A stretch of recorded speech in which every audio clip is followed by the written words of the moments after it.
Hello, hello. Welcome to Taco Tuesday. Thanks to everyone who's joining now live, as well as anybody who's going to join later in the archives.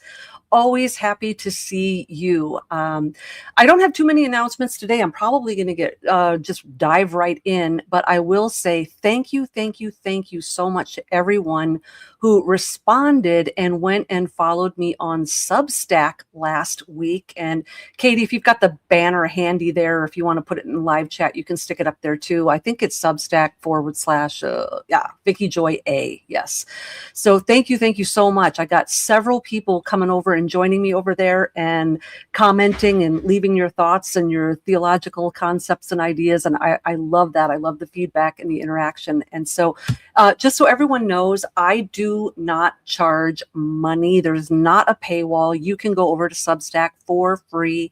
I post a new article every Monday morning, early in the morning. So unless you're a super early riser, usually by the time you wake up, there'll be a new article there waiting for you every Monday. So thank you. If you haven't hopped over there yet, go on over, check it out, see if you like it, and look forward to corresponding with you over there. So we are going to get started. I guess one other announcement I am going to make, actually, and maybe this is premature because I know that sometimes things change, but next week for Taco Tuesday, we're going to do something a little bit different. I will not be doing a PowerPoint or a lecture. What I'm going to be doing is I am going to have a guest on with me. I'm going to have Christopher Gardner. I met him a week or two ago. I was doing a episode with the Nephilim Death Squad podcast, and he was also on the show along with Matt, who owns the coffee shop where they were doing the recording. And Christopher told a story about a near-death experience that he had at 4 years of age. And what is fascinating about this is he spent, I might have some of these details wrong, and I don't want to spoil too much of it, but basically, when he grew up, he wound up as part of an overseas job, participating in around 50 ayahuasca experiences. And he has firsthand knowledge of the comparing and contrasting between the near-death experience and the ayahuasca trips. And it was a super fascinating part of the discussion. And so I contacted him after the podcast and said, will you come on to my live stream and talk about this more? So we have it that he's going to come on next week, and I need to, touch base with him and make sure that that's really going to happen. If it doesn't happen next week, it will happen eventually. But so far, we do have that on the docket for next week, and I'm super excited. It'll give everybody a little break from the lecturing and the PowerPoints, and it'll just be something a little bit different. We'll have guests on from time to time. I think I had said a week or two ago that at some point, Sharon Gilbert and Dr. Judd Burton are going to join me, and we're going to have a great discussion about vampirism, Vlad the Impaler, the Sholamonts, Nosferatu, all of kind of like the vampire lore going back to Romania. That is going to be a super fun discussion. So we do have some fun things planned in the future. We are going to do a PowerPoint today, but it's actually really short. I don't have half as many slides as I usually do.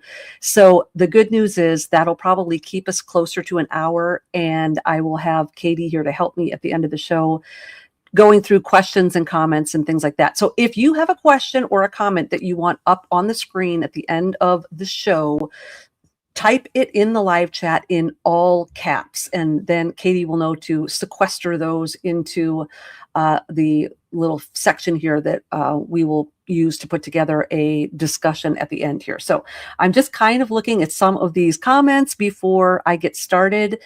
Thanks to everyone who has joined. So nice to have you here.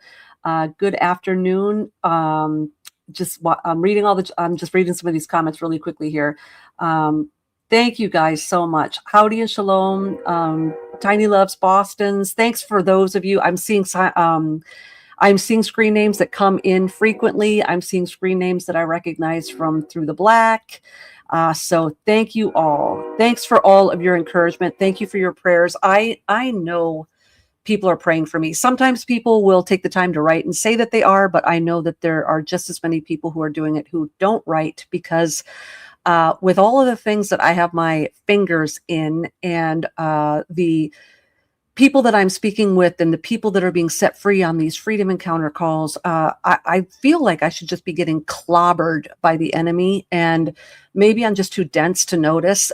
Maybe I've just been through so much in my life, and I'm a Gen Xer, and when I get clobbered in the face, I don't even recognize it.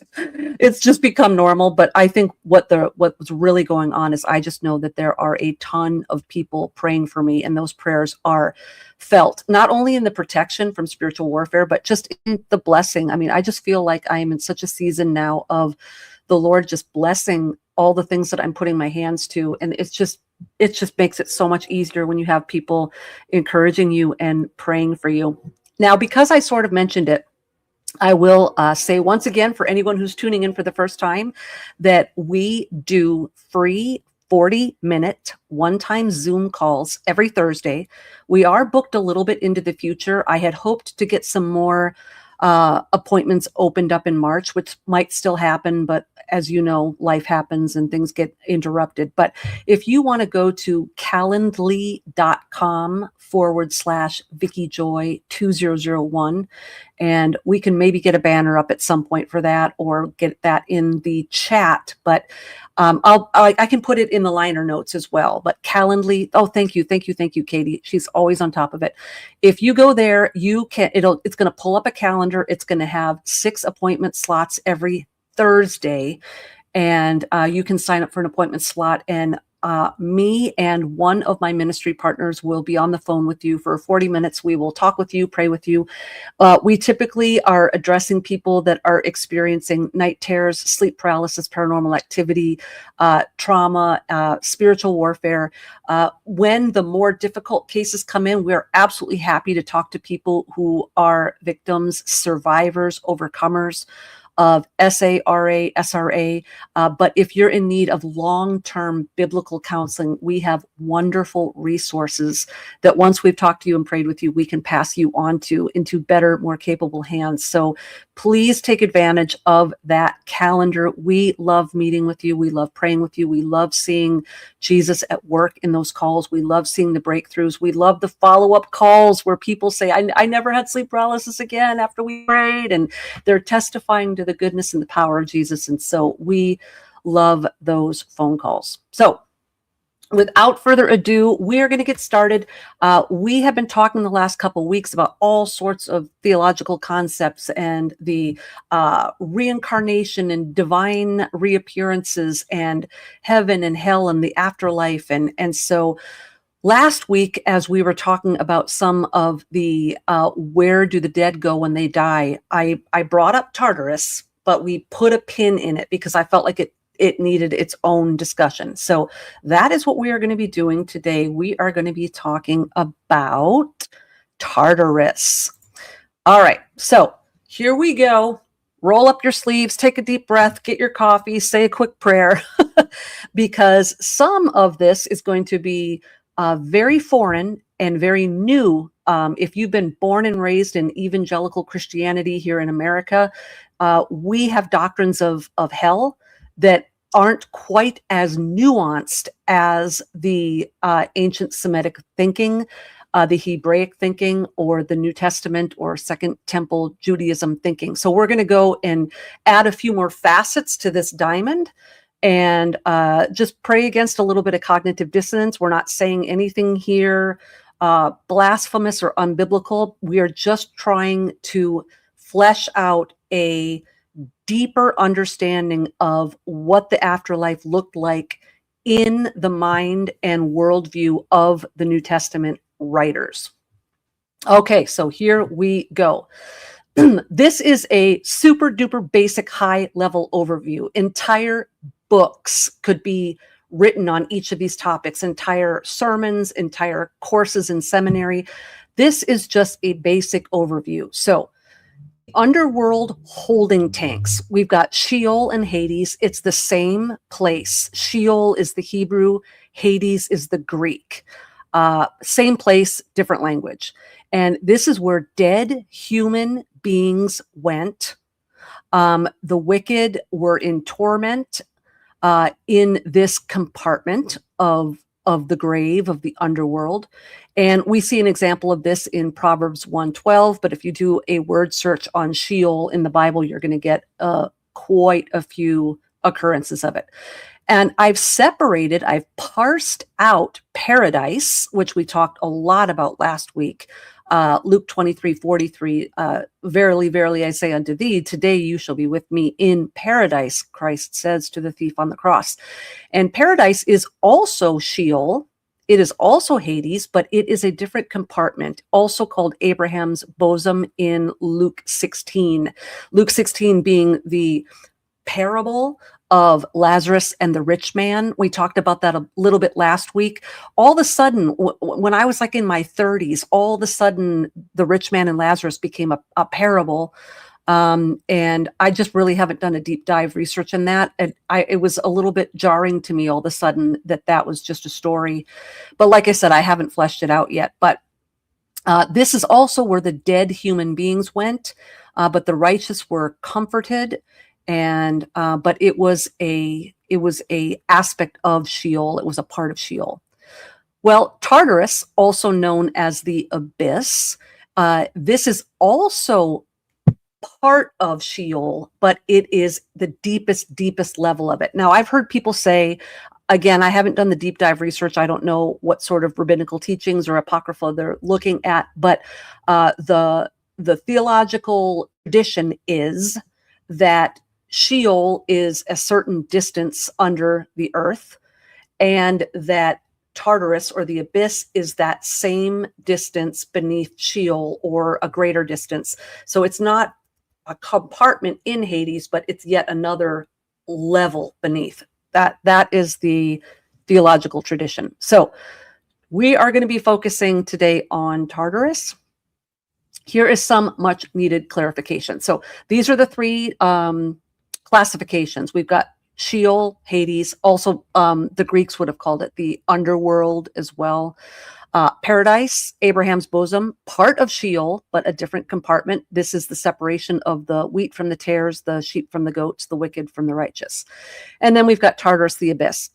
None of these categories are to be synonymous with or confused with hell. We're going to be talking a lot about this, or the lake of fire, which are both eschatological, future, not yet populated places in Christian doctrine. So the lake of fire, let's talk about that for 1 second. Hades, Sheol, this is a temporary abode of the dead pre-crucifixion, that will one day, along with death, be thrown into the lake of fire, which is the final abode of the wicked. And that's coming from Revelation 20:14. Then death and Hades were thrown into the lake of fire. So as of today, the lake of fire is eschatologically in the future. All right, then what the heck is hell? Where'd we get this from? All right, this is where all of the confusion lies. So hell is not a Greek, Aramaic, or Hebrew word. The word does not originate in church history or with the church fathers or with theologians. It is an English word that was used as a catch-all for all biblical terms referring to where the wicked are going after the final judgment. This is kind of the modern American evangelical Christianity doctrine of hell, that hell can be used to translate any number of Greek or Hebrew words without differentiating the differences between the different places or concepts. Hell originates from a Germanic pagan language, Proto-Germanic halio. Halio means the hidden place, the covered place, the unseen realm. Halio comes from helm, which means a covering, hole or hollow. Halio eventually morphed into Old English, and this is where we start to see hell. So hell originally meant hidden realm of the dead, not fiery torture chamber. In the original sense of the word, hell and Hades or Sheol would have been the same thing. In the original sense of the word, hell would not have been a place of final fiery judgment for those who didn't follow Jesus. It is this holding tank of the unjudged souls of the dead before Jesus comes back to resurrect and redeem our bodies. There is a little bit of folklore involved in this as well. Hel is also the name of a Norse goddess. She is not Satan or the devil or Lucifer. She's an actual female goddess, ruler of the underworld, the ruler of Hades. The folkloric concept of the underworld is more like a graveyard. When you go to the underworld, it is the place of the dead, the realm of the dead. It's not the folkloric concept and the biblical concept of Sheol is not purgatory or a fiery furnace of punishment. So at some point in history, these concepts of Halio, hell, and the underworld goddess all conflated and collapsed into an evangelical doctrine of hell as the final place of fiery judgment where the wicked suffer for eternity. So that is sort of a super high level overview of some of where point A to point B occurred. So is hell in the Bible at all? Okay, listen to me very carefully. The concept of hell is all over the Bible, but the word hell is not in Greek, Aramaic, or Hebrew. Like I said, it's a Proto-Germanic to Old English word that was used in translations. The closest thing in the New Testament to hell is Gehenna, which I'm sure many of you have heard that term. That's Greek Strong's 1067, Gina. Also known as the Valley of Hinnom or the Valley of the Son of Hinnom. This kind of like cultural history is really fascinating to me. I love this kind of stuff. So Gehenna or Gehinnom was a literal place in Israel. It was a valley in Jerusalem. It was associated with grotesque religious abominations, idolatry, child sacrifice, probably occult rituals. The worst of the worst, the grossest of the gross was happening in this valley just outside of Jerusalem. And so Gehenna became associated with wickedness and idolatry and child sacrifice. Now, where did the fire come in? King Ahaz and King Manasseh both sacrificed their children by fire to the god Molech in this valley of Hinnom, which is where the place began to become associated with death by fire. Because of this, the usage morphed over the centuries into a figurative use as the name for the place or state of everlasting punishment. So, hell is the underworld. It's also known as Sheol or Hades. It's also the holding tank of the dead. It's a metaphor for the grave.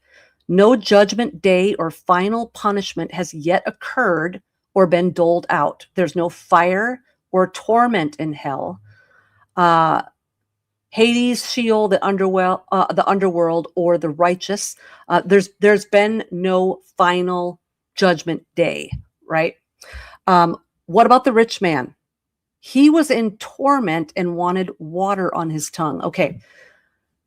I'm going to just kind of flesh this off. I'm shooting from the hip here, guys, because this is the one thing that as I was doing my research, I'm like, if there's no torment in this holding tank isn't purgatory where we go and like suffer for all the sins that we committed, or we're not sort of trying to, make up for all of our evil and try to earn our way out of Sheol into heaven or whatever. What about this rich man? Well, as we've already talked about before, there is this trend now in theological circles that the parable of Lazarus and the rich man is just a parable. And so there's no real information about the afterlife to be gleaned from that story. It's basically just this overall moral tale that the first shall be last and the last shall be first. And the rich and the wicked will be in torment, and the poor will be in paradise. And it's this rags to riches cosmology where one day all the roles will be reversed. And if you suffered here on earth, you will you'll not suffer in eternity. And if you had everything that you wanted here on earth, then you'll be the ones poor and you'll be the beggars. And it's just this moral little orphan Annie story plugged into the middle of Matthew. So I really don't know how much we want to glean from Luke 16 in and of itself, but let's just brainstorm. Come, let us reason together. Is there a way that someone could be in torment and desperately want water on their tongue without it meaning that he's burning alive, or that he's sweating, or that he's in a furnace? We tend to associate wanting water with dehydration because we are hot or we are sweaty and we want to be cooled off. And so even though the Luke 16 Lazarus rich man passage doesn't mention a thing about fire or being burned alive, it does mention that this rich man, of all the things that he could ask for, he wants water on his tongue. So this is speculation. I haven't done any deep dive researches or word searches. I haven't gone into the Greek. This is just a thought process that I have been entertaining. I don't know if any of you have ever done a dry fast. A dry fast is mentioned in the Bible a couple times, where people either intentionally or unintentionally dry fasted. Esther and her people did a 3-day dry fast, because it says specifically in the text that they had no food or water for those 3 days.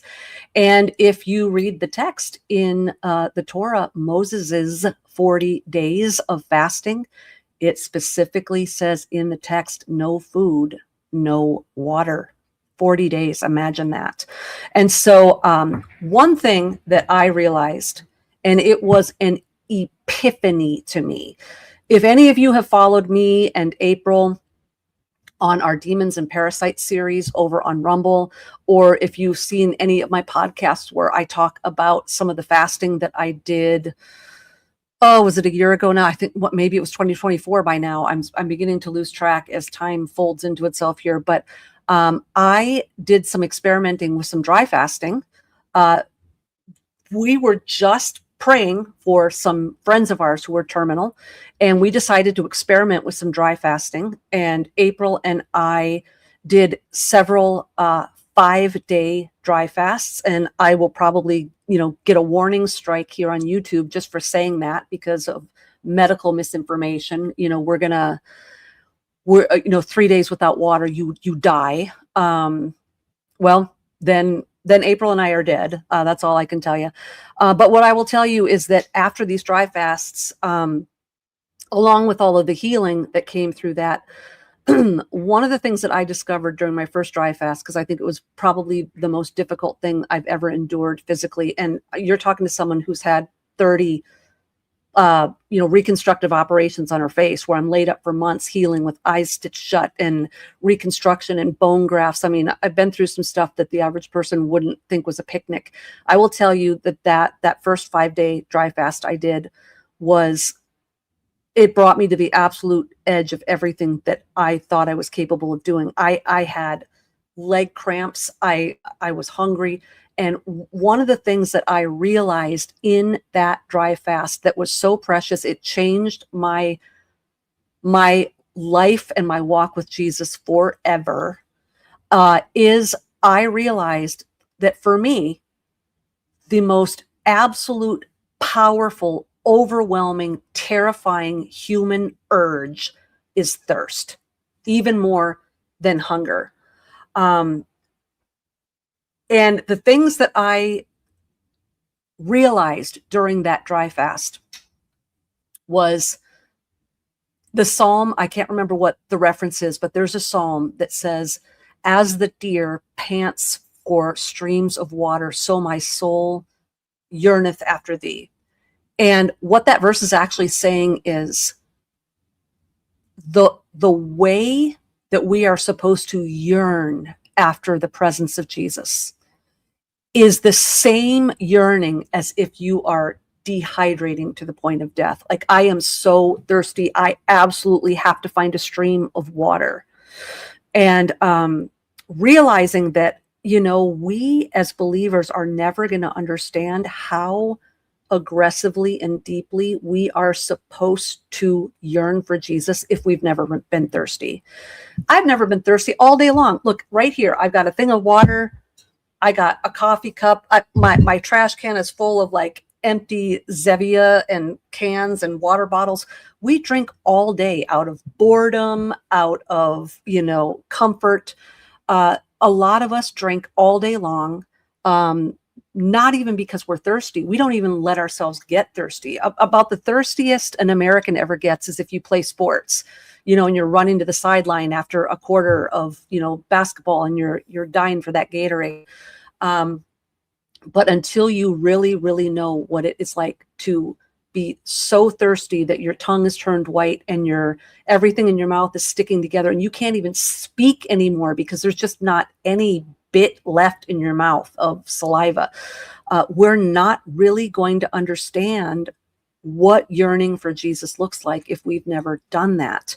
Another thing that I realized that forever changed my life is, Jesus died via crucifixion. Jesus died probably from heart failure. His lungs probably collapsed. There's probably a bunch of medical exact diagnoses of what caused his death. But one of the last things he said is, "I thirst." And he didn't have that satisfied. He died thirsty. It was never satisfied. And the way I'm applying this to the Luke 16 passage with the man in torment, I'm going to give you a literal theory and a figurative theory, and maybe both are at play. On one hand, I can tell you from experience that even if you're not on fire, even if you're not in a fiery furnace, even if you're not burning to death, even if you're not sweating, if you don't have water and you're going for a prolonged time and that water is not being offered to you, you will be, the only thing you will think about 24 hours a day is a drop of water on your tongue. And I joke, if you've watched some of the other shows I've done, I've told people that the last 48 hours of that dry fast, I didn't stop thinking or fantasizing about drinking for 1 second. I was literally on YouTube watching videos of people drinking water because I was vicariously doing it. Like, if you haven't done it, you're not going to understand. If you go without water, it will become the only thing you can think about 24 hours a day. And it doesn't matter if you're hot, sweaty, or on fire. And so I think in a literal sense, the fact that this rich man is thinking about nothing but water makes sense to me, despite there being fire or not fire. And the second thing, in a figurative or a spiritual sense, is we know that Jesus is the living water.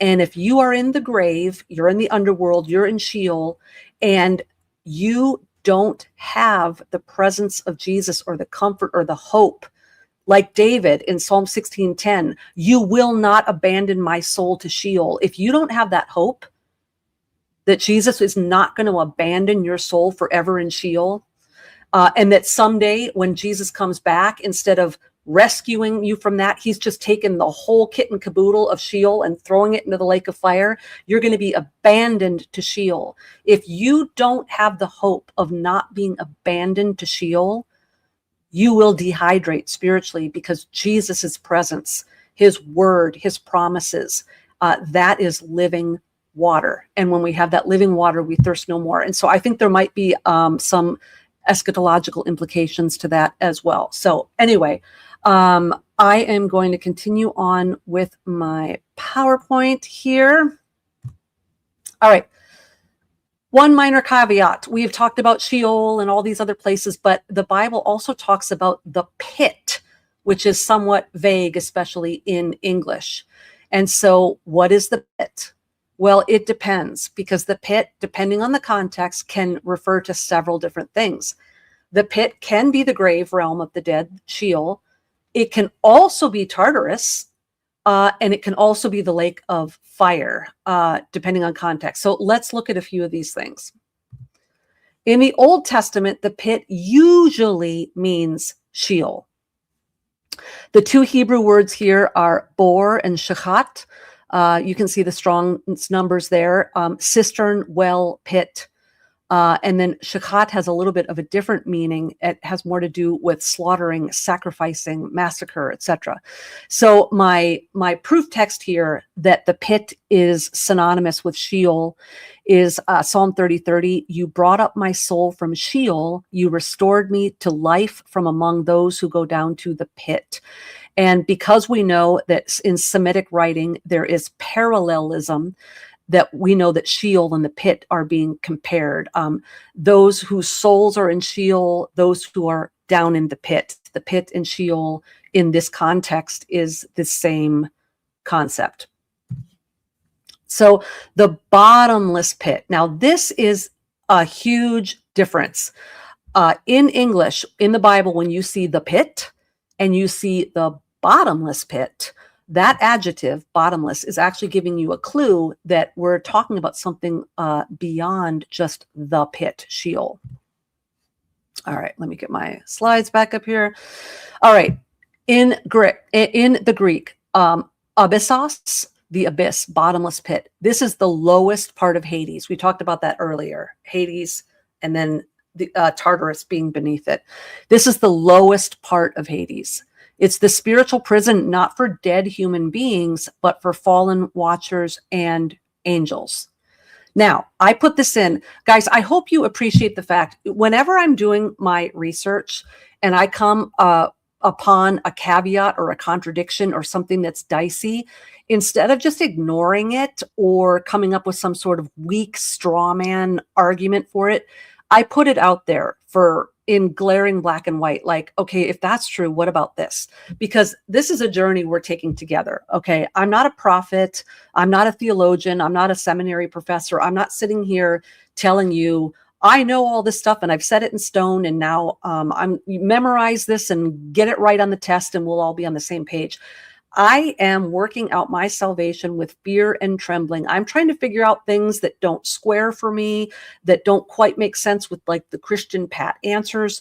And I am airing my confusion for all to hear, because with the joining together of many counselors, we can maybe get some things figured out. And so we have this idea that the abyss is for the fallen angels and for the watchers. We're going back to Genesis 6. We're going back to Enoch 1. Even is it the 2 Peter 2:4 verse? It talks about the fallen angels are in this pit. It talks about those bound in chains in the book of Jude. But now we have this caveat. What do we do with Luke 8:31? The demons begged Jesus not to send them into the abyss. Demons in the pit? Now the disembodied spirits of the Nephilim get sent to the pit? And then what about all these stories we hear? You know, we know a lot of deliverance ministers talk about sending demons to the pit, like when they're casting out demons, they're like, go back to the fiery chasm from whence thou has come, you know, this kind of stuff, right? But Russ Dizdar told a really fascinating story once that perplexed me and blew me away. He talked about how he was dealing with someone once and he cast out a demon, and he knew the name of this demon. The demon had revealed its name. And, you know, we know demons have the capacity to lie. So, you know, maybe that's all this is. It's like taking candy from a baby, trying to, you know, trick human beings by way of our doctrine of deliverance and spiritual warfare, right? But anyway, he cast this demon into the abyss, and some time went by, and I don't even know if he was dealing with the same individual. It might have been a different individual. Well, anyway, this same entity that he had sent to the abyss was back. So then it opens up this idea that we can cast demons into the abyss, but maybe they have ways of coming out.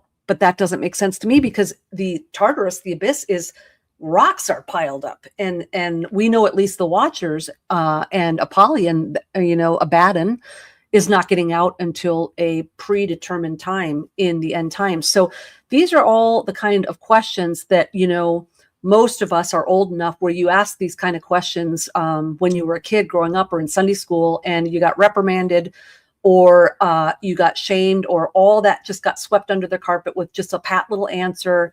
But these are questions that we need to try to really wrestle with because to me, they don't make sense.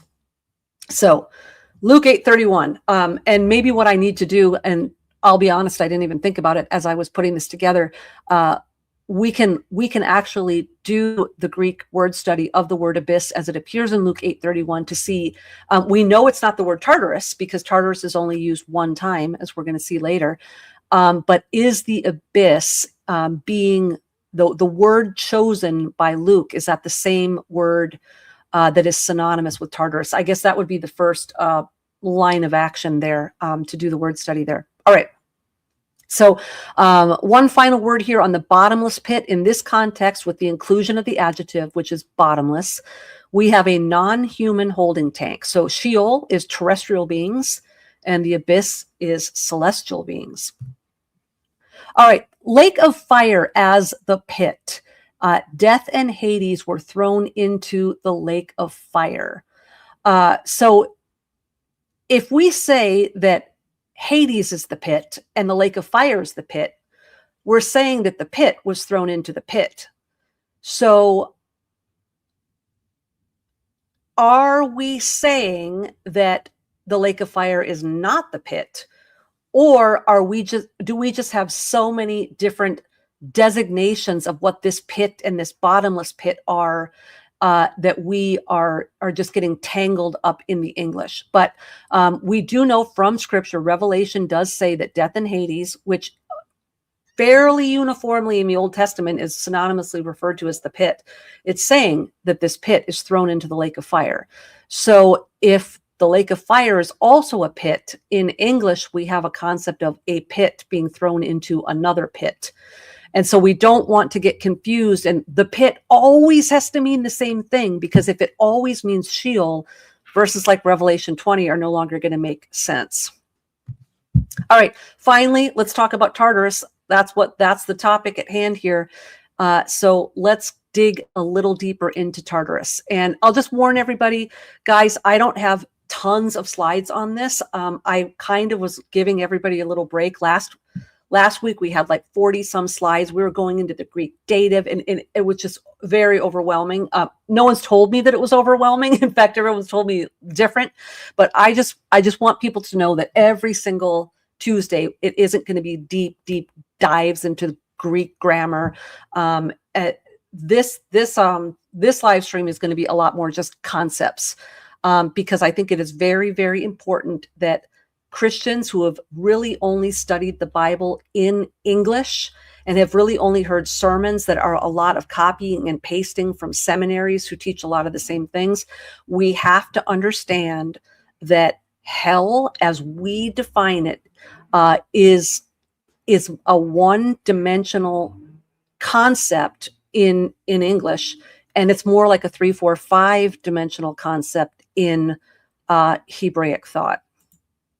All right, so this definition of Tartarus, I just pulled this right off of the blueletterbible.org. There's other definitions that are far more nuanced and give more information. This is just high level. Tartarus is the place where certain sinful angels are presently kept bound. This specific Greek word is only used once in the New Testament. It has no reference to the final destination of the wicked or hell. Tartarus is not even the final destination of the angels. It is therefore unfortunate that some English versions translate the term as hell, because it confuses this place with the place of final judgment of the wicked. All right.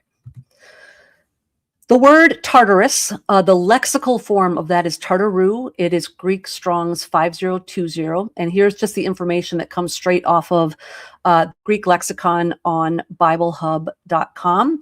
I go there a lot. It's a very useful tool. And so here you see that in the King James Version and in the NASB version, instead of Tartarus, it says cast into hell or thrown into hell, cast down into hell. Now, the King James Version and the NASB version aren't wrong conceptually. Unfortunately, because most Americans reading an English translation of the Bible will think final lake of fire, punishment for the wicked. When they hear the word hell, they're not going to be thinking Hades or Sheol. So the word is correctly translated. Unfortunately, that word hell has been so etymologically pulverized that we no longer get the correct definition in our head when we hear the word hell. That's the issue. All right. And you will see from the actual word origin and definition that the original Greek definition is Tartarus, the deepest dungeon of Hades, known as the abyss. To incarcerate in the abyss, Tartarus, to await final judgment and eternal torment. That is the definition of Tartarus. And so when we see the word hell, we have to understand that it is something different presently than the final place of fiery judgment. All right, so this word Tartarus is yet another Hapax legomenon. We've talked a lot about Hapax legomenons. If you've followed my work, it's just a super fancy linguistic term for a word or a phrase that only shows up one time in a particular body of work or author's work. And the reason why, from a linguistic point of view, Hapax legomenons are on one hand very exciting because they usually embed some very fringy stuff, but it is very linguistically frustrating too because there's no other source material to go to verify that you have the correct understanding of what that ancient person meant when they coined that word. So here is the one time we see Tartarus in the Bible. In the New Testament, 2 Peter 2:4, for if God didn't spare angels when they sinned, but cast them down to Tartarus and committed them to pits of darkness to be reserved for judgment. There's so many interesting things in that verse. Pits of darkness would contradict pits of fire, because if there's fire, you have light, you have a light source. And so it seems that the torment in Tartarus is not fire so much as it is darkness. We also see some things encoded in the phrase to be reserved. So they haven't been judged yet. They're not in their final resting place. They're being reserved for that day of judgment.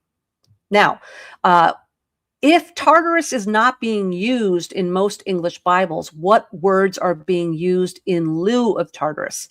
Hell, obviously. Some of these alternatives are actually getting very close to the point, though. Deep into hell, that's getting very close. The pit, rather ambiguous. Lowest hell, now we're getting more to the point. Lower parts of hell, that's a good one. Dark pits of hell, that's interesting. Lowest hell, underworld, lowest depths, deepest pit of gloom. All right.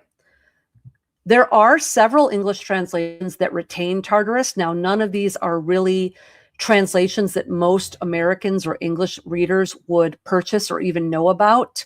I've heard of some of these. I've often referenced the Holman, the Weymouth, and the Youngs. I actually really like some of those, but I don't own any of those. I don't have any of those translations on my bookshelf, other than the Greek New Testament at the top. Obviously, I have the Greek New Testament, but a lot of the literal translations, see how you see the word literal in a lot of these? Berean literal, literal standard version, Young's literal, Smith's literal, literal emphasis translation. And because they are literal translations, they are retaining that word Tartarus and not using one of the substitutes.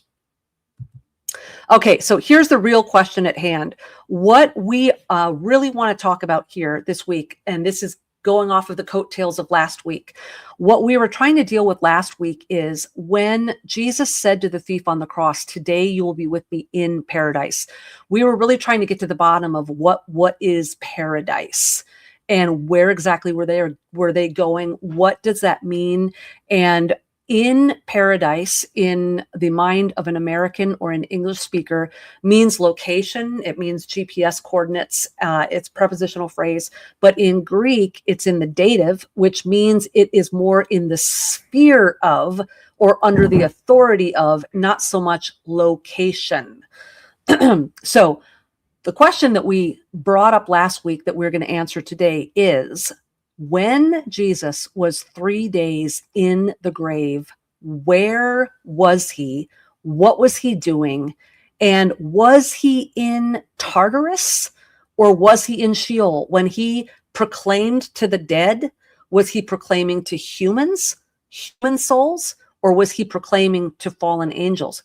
Big, huge difference, because if we get this wrong, massive amounts of our theology get twisted. So it's a very important question. This isn't just fringe topic for chill bumps and horripilated skin, right? This matters. This question matters. So the real question at hand, now that we know Tartarus is the abyss, the holding tank for fallen angels and watchers, the real question we want to ask is, did Jesus go there during the 3 days in the grave, or a portion of those 3 days? So here's where we have a conundrum. 2 Peter 2:4 talks about Tartarus, but it makes no mention of Jesus. And that verse, of course, is, "For if God didn't spare the angels who sinned, but threw them down into Tartarus and delivered them to be kept in chains of darkness until judgment." Here we have a direct reference to Tartarus, but it says nothing about Jesus being there.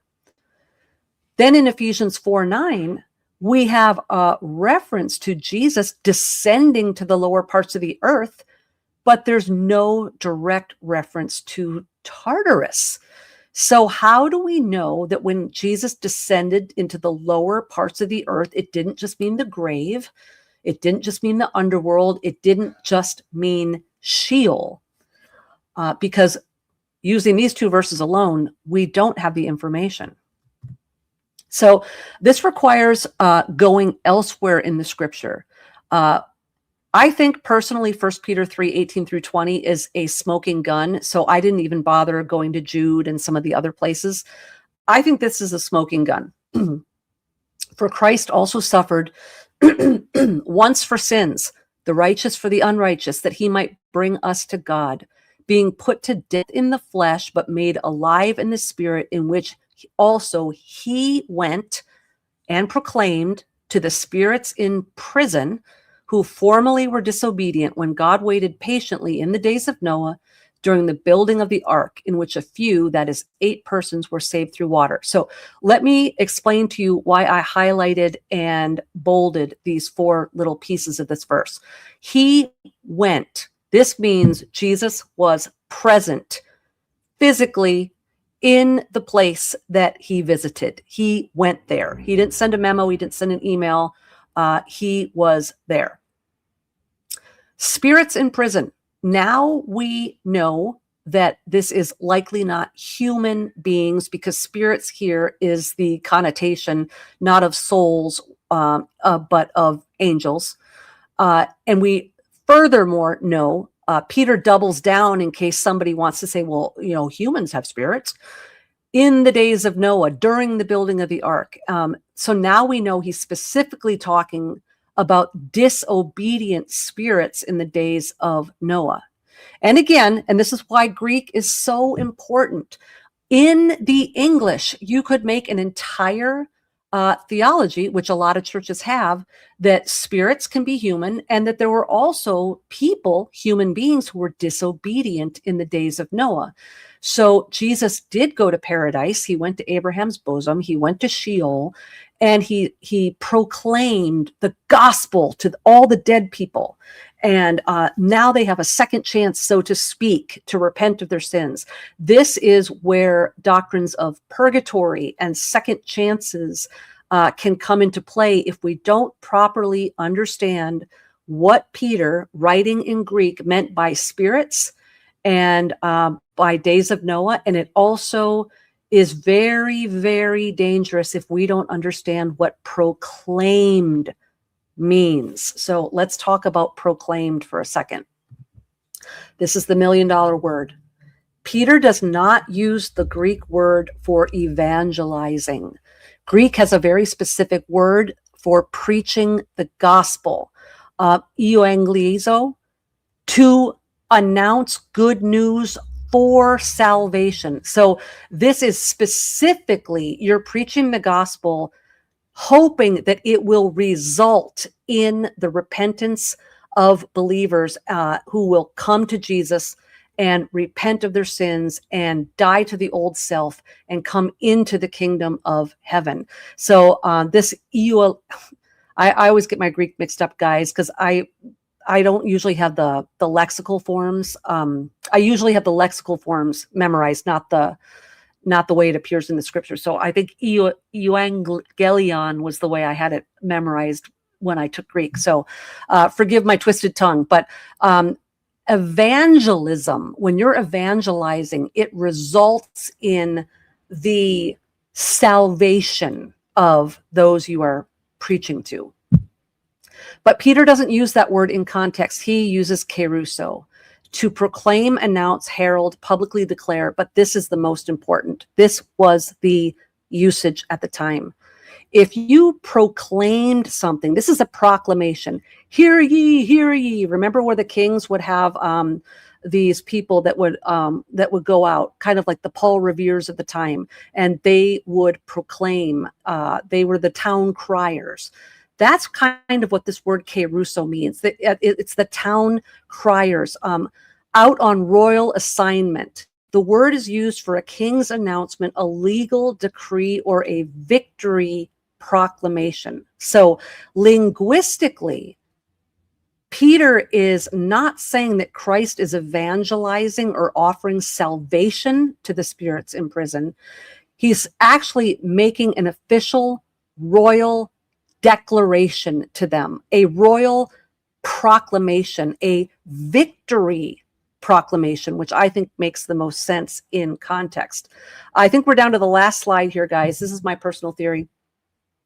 Because we know that when Jesus raises from the dead, he has won the keys to death and Hades, it would seem safe to conclude that his victory proclamation while in Tartarus was directed to fallen celestial beings, and that Jesus was likely saying something to the effect of, "Game over, boys. I won. I have secured through my blood the salvation of my chosen people." And so the enemy can still wreak havoc. We still have spiritual warfare. We have a lot of interference. We can still sin and give footholds to the enemy through our sin when we walk out of covenant. So the game isn't completely over by way of us having to live in the flesh until Jesus comes back, but the game was over by way of Genesis 3:15 is now been fulfilled when it said that Eve would, through the seed of Eve, the head of the serpent would be crushed. And so Jesus's heel got bit. He is in Sheol. He went to the grave. His heel got bit. But the same way Paul was able to just shake the serpent off of him and suffer no death or damage. He shook that serpent off into the fire. So also the serpent latched hold of Jesus's heel, and Jesus merely shook it off. And 3 days later, the grave could not hold him. And he was basically proclaiming to the spirits in heaven, "I have crushed the head of your serpent master. I win." So final note, some Catholic and Protestant doctrines teach that Jesus was in Sheol for 3 days, evangelizing the dead human souls languishing in purgatory, giving those who lived and died before Christ came and died a second chance to repent. The whole of Scripture and Semitic ideas about death and the afterlife do not theologically or linguistically support this idea. All right. That's the end of my little PowerPoint presentation. Now, one thing, if people are interested, if you really want to get into the nuts and bolts, we talk a lot about Baal, and we know that in ancient Canaanite societies, they worshipped Baal, and we just get this kind of one-dimensional idea in our head where there's this guy named Baal, and it's just a bunch of like altars and steles, and they're just bowing down to these rocks. And some people might think these were nothing more than idols, and they were just dead pieces of rock. Other people might think that those rocks were Bethels, houses of God, where aspects of that demonic spirit entered into those things as vessels. And so what they really were worshiping the demons. We know from Corinthians that Paul in one passage interchangeably uses demons and idols as synonyms. So depending on where you stand there, I will tell you that if you dive into what Baal really was, the mythology behind Baal, if you go into the Ugaritic tablets, the Ugaritic tablets are similar to the Dead Sea Scrolls, where it's fragments. So mass amounts of data is missing from the Ugaritic tablets. But it is a massive ancient poem, and it tells about the cycles of Baal. And basically how, I'll give it to you in one nutshell. If you ever want me to flesh this out in a longer teaching, I'd be more than happy to geek out. But what's awesome is the more you know about Baal, the more you understand so much of what Jesus was doing during his ministry, the things he was teaching, the very specific miracles, not to mention the resurrection itself. You will understand that what Jesus was doing during his earthly ministry was a absolute sword fight, a tit for tat sword fight, proving over and over and over again, Baal is not the cloud rider. Baal is not the god of the weather. He's not the storm god. Everything that Baal claimed to be, Jesus wasn't coming and denying Baal's existence. He wasn't coming and mimicking Baal's existence. Everything that Jesus was saying and doing, he was basically showing an entire culture of Baal worshipers. I am the ultimate charioteer of the clouds. I am the storm god. I am the resurrection and the life. Everything he was doing was a tit for tat response to Baal. And what he was doing was showing his superiority over the Baal model. The most incredible one to me is the whole entire Baal cycle of myth in these Ugaritic tablets that tell the story of Baal. Baal gets pulled into the underworld, and Mot, who is death, defeats him, and Baal dies. And it's trying to tell the story because he's the rain god, right? He's the storm god. And so crops and harvest, if you've got 6 months out of the year where your crops can't grow and the soil is hard and dead and frozen over, if there's 6 months out of the year where rain is not being sent and crops aren't growing, that means that your storm god has no power six months out of the year. So this storm cycle, or this Baal cycle rather, of myth is this idea that every 6 months Baal makes war with death, and death, Mot, wins, and the grave holds him captive. And the sun goddess has to come down into Sheol and resurrect him from the dead. But because death is more powerful than Baal, it's this continuous cycle where Baal dies and resurrects, dies and resurrects. The grave holds him, but then he gets out. The grave holds him, but then he gets out. And when Jesus went down into the grave for 3 days, and 3 days only, not 6 months, 3 days, and died once and for all, the grave could not hold him. His body did not see decay. He is in essence declaring to people who understand Baal, unlike Baal, the grave, Mot, could not defeat me. I won over the grave. I am more powerful than your God. Every single year he goes to war with Mot and loses.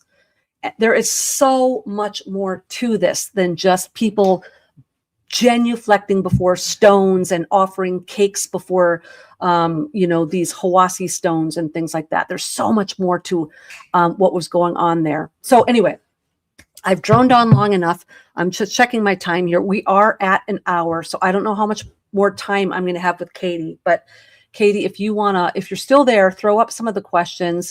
If I don't see a question here in a second or two, I see that you did star some. Okay. April, everybody, this is my bestie, and check out our Demons and Parasites series over on Rumble. I will try to remember to put that in the liner notes. Question: would you say it was more difficult mentally than it was for your physical body? So we're talking about the dry fasting here, guys. At some point you realized you would not physically die, but your soul thirsted to the point of breaking down. Yes.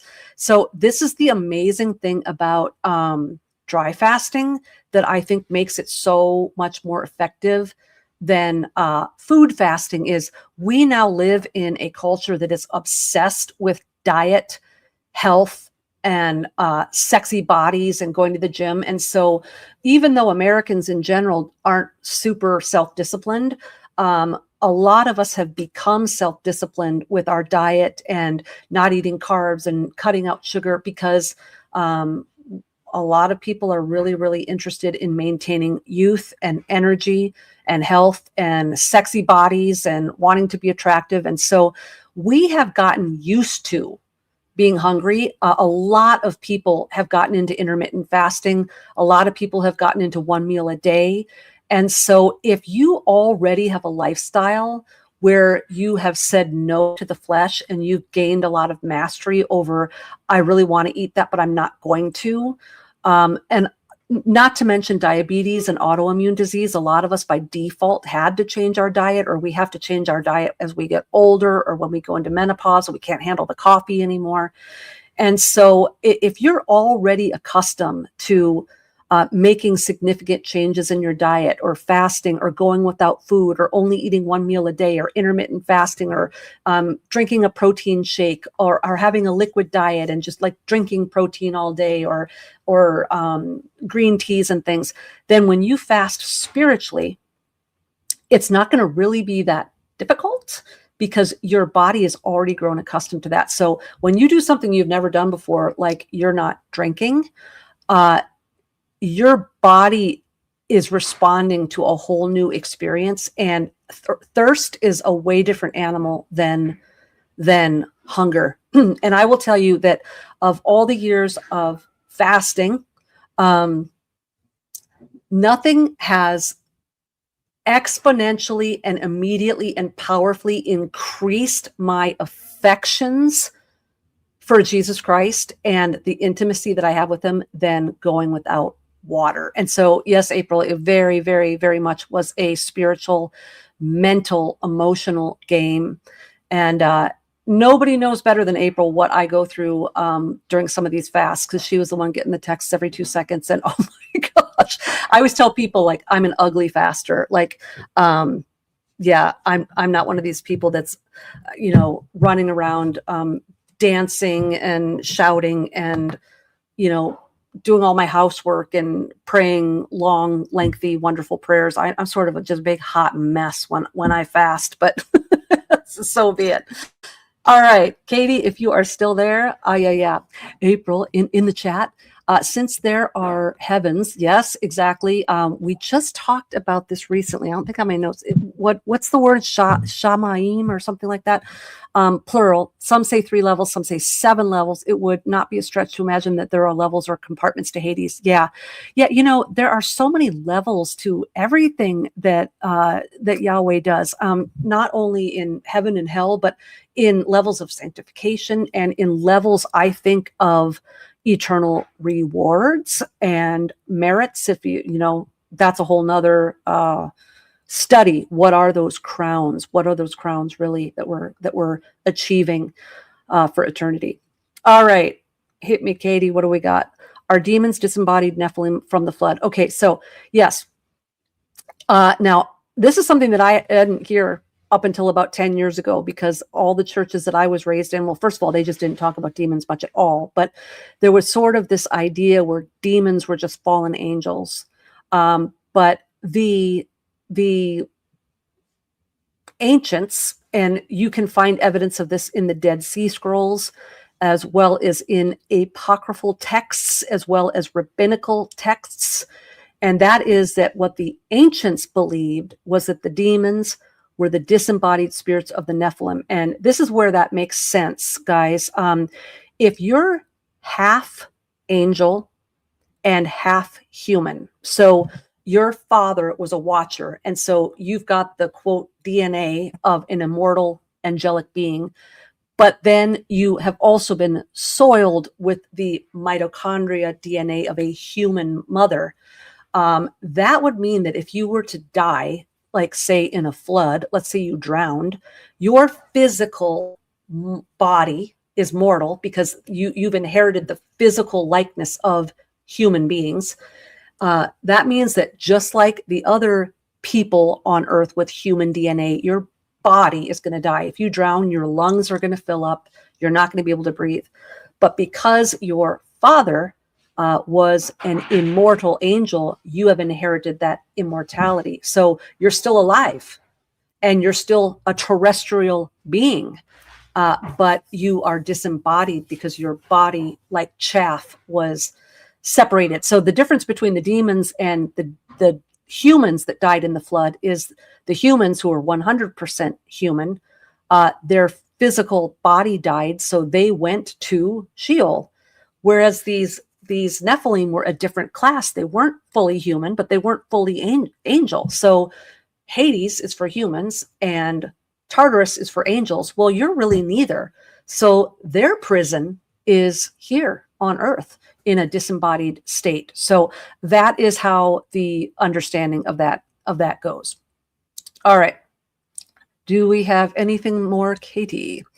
Hi, Colleen. I definitely appreciate your sharing the caveat with us. I feel like we are learning together. That's exactly what we are doing, Colleen. I don't have all the answers to this stuff. And I enjoy these kind of conversations because I like being challenged. Now, is there a way to challenge people that stirs people up to fruit bearing and discovery? And is there a way to challenge that is derogatory and judgmental and cynical and shaming? Yes. So we do have to get better as a church in iron sharpening iron without being just complete and utter jerks. Like you can challenge someone or even fully disagree with someone without being a snotty, absolute mean creep about it, right? So it's all in the delivery. All right, Katie, I think we had at least one more. And in case Katie has checked out of here, because I know that she has to work, I'm just going to just see in the comment section if there was any more saved. I don't see any more saved ones now. So we may have come to the end. I'm going to just scroll here really quick and say hi to a few people and see if I'm missing anything important. So Rabbinic Pastor, that's another friend of mine. Thank you so much for coming in here and joining us. I hope you and your family are feeling better.